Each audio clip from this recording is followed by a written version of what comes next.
வெத்தலைய பாக்கு வச்சு நான் கொடுப்பேன், நீ சுவச்சு மிச்சம் மீதி நான் எடுப்பேன். செம்பெடுத்து பால் நிரப்பி நான் கொடுப்பேன், நீ குடிச்ச மிச்சம் மீதி நான் குடிப்பேன்.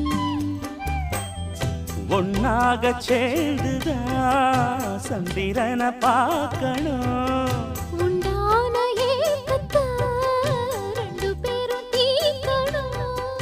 நள்ளிரவில் நாம கலந்தா கோழி கூவக்கூடாது. ஒரு மந்தாரப்பூ வந்தா மந்திரமா, அவ முத்தம் ஒண்ணு தந்தா தந்திரமா. மலையோரம் மாந்தோப்பு, மாந்தோப்பில் பூங்காத்து,